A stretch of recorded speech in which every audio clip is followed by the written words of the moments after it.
بسم اللہ الرحمن الرحیم۔ شروع اللہ کے نام سے جو بڑا مہربان نہایت رحم والا ہے۔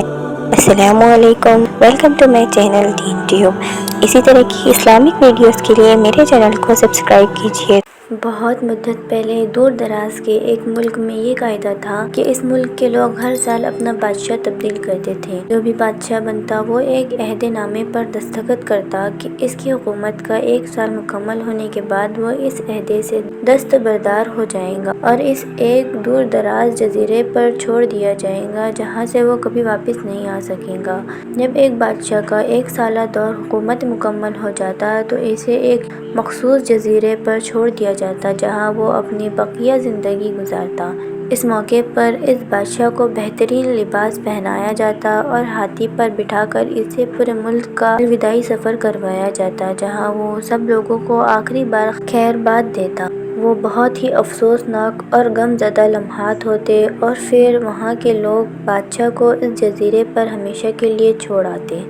ایک مرتبہ لوگ اپنے پرانے بادشاہ کو جزیرے پر چھوڑ کر واپس آ رہے تھے کہ انہوں نے ایک ایسا سمندری جہاز دیکھا جو کچھ دیر پہلے ہی تباہ ہوا تھا اور ایک نوجوان شخص نے خود کو بچانے کے لیے لکڑی کے ایک تختے کا سہارا لے رکھا تھا جو کہ ان لوگوں کو ایک نئے بادشاہ کی بھی تلاش تھی، لہٰذا انہوں نے اس نوجوان شخص کو اپنی کشتی میں بٹھا لیا اور اپنے ملک لے آئے اور اس سے 1 سال کی حکومت کرنے کی درخواست کی۔ پہلے تو وہ نوجوان نہ مانا لیکن پھر وہ 1 سال کے لیے بادشاہ بننے پر راضی مند ہو گیا۔ وہاں کے لوگوں نے اس بادشاہت کے تمام اصول اور طریقے سمجھا دیے اور یہ بھی بتایا کہ 1 سال کے بعد وہ اسے فلاں مخصوص جزیرے پر چھوڑ آئیں گے۔ بادشاہ کے تیسرے دن ہی اس نوجوان بادشاہ نے اپنے وزیر سے کہا، مجھے وہ جگہ دکھائی جائے جہاں گزشتہ تمام بادشاہوں کو بھیجا گیا تھا۔ بادشاہ کی خواہش کا احترام کرتے ہوئے اسے وہ جزیرہ دکھانے کا اہتمام کیا گیا۔ وہ جزیرہ مکمل طور پر جنگل تھا اور جنگلی جانوروں سے بھرا ہوا تھا۔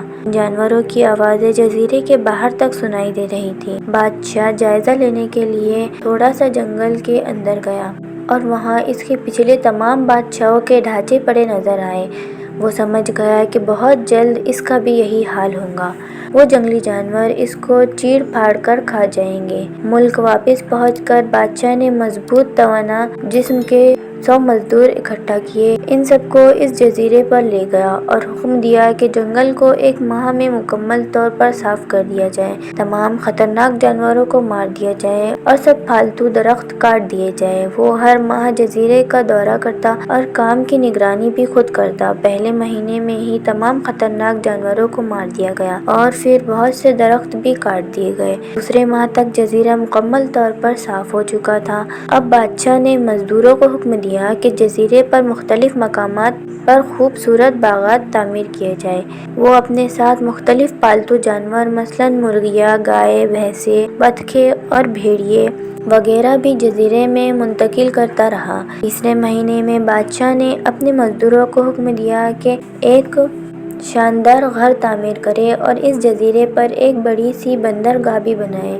گزرتے مہینوں کے ساتھ ساتھ وہ جزیرہ ایک خوبصورت شہر میں بدلتا جا رہا تھا۔ وہ نوجوان بادشاہ بہت سادہ لباس زیب تن کرتا اور اپنی ذات پر بہت کم خرچ کرتا۔ اپنی بادشاہت کی زیادہ تر کمائی وہ جزیرے کو بنانے میں لگاتا رہا۔ 10 ماہ گزر جانے کے بعد بادشاہ نے اپنے وزیر سے کہا، میں جانتا ہوں کہ 2 مہینے بعد مجھے جزیرے میں چھوڑ دیا جائے گا لیکن میں ابھی سے وہاں جانا چاہتا ہوں۔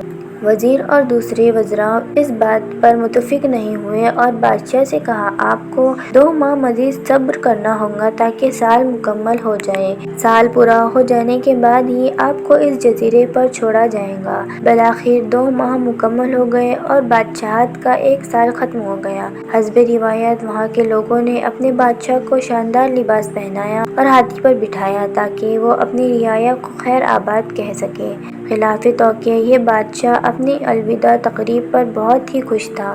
لوگوں نے اس سے پوچھا۔ اس موقع پر تمام گزشتہ بادشاہ تو رو رہے تھے، لیکن آپ ہنس رہے ہیں، آپ کے اس قدر خوش ہونے کی کیا وجہ ہے؟ اس نوجوان بادشاہ نے جواب دیا، تم لوگوں نے داناؤں کا وہ قول نہیں سنا، جب تم ایک چھوٹے بچے کی صورت میں اس دنیا میں آتے ہو تو تم رو رہے ہوتے ہو اور باقی لوگ سب ہنس رہے ہوتے ہیں۔ ایسی زندگی جیو کہ جب تم مرو تو تم ہنس رہے ہو اور باقی دنیا رو رہی ہو۔ میں نے ایسے ہی زندگی گزاری ہے۔ جس وقت تمام بادشاہ محل کی رنگینیوں میں کھوئے ہوئے ہوتے تھے تو میں اس وقت اپنے مستقبل کے بارے میں سوچتا تھا اور اس کے لیے لائحہ عمل تیار کرتا رہا۔ میں نے اب اس جزیرے کو ایک ایسی خوبصورت قیام گاہ میں تبدیل کر دیا ہے جہاں اب میں اپنی باقی زندگی نہایت چین اور آرام و سکون سے گزار سکوں گا۔